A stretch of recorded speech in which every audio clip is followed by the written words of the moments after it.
মার খাচ্ছে, মুসলমান মার খাচ্ছে, এত মার খাচ্ছে, মুসলমান নামতে নামতে এত নিচে নেমে গেছে।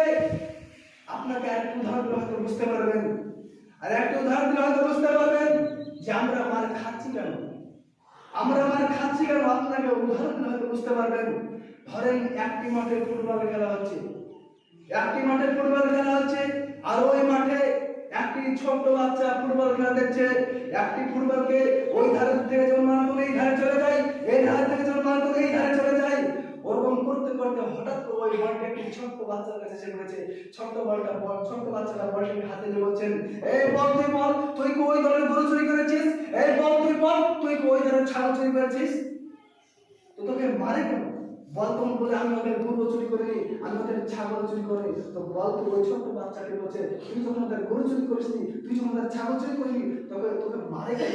তুই যখন এই ধারে চলে যাস, এই ধারে লোক মেরে এই ধারে পাঠিয়ে দেয়, তখন এই ধারে যাস, এই ধারে লোক মারে এই ধারে পাঠিয়ে দেয়, এই বল তোকে বলতে হবে, তোকে মারে কেন? ওই বলটি বলছেন, আমার ভেতরটা হচ্ছে ফাঁকা, আমার ভেতরটা হচ্ছে ফাঁকা।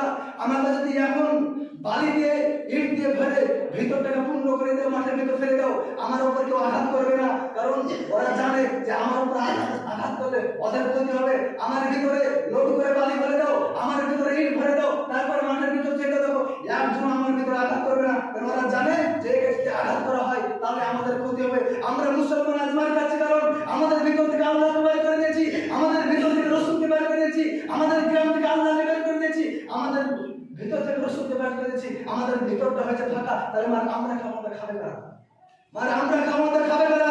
আমাদের ভিতরকে আল্লাহর ইমানকে পরিপূর্ণ করতে হবে, রাসূল সাল্লাল্লাহু আলাইহি ওয়াসাল্লামকে বিশ্বাস করতে হবে, আল্লাহর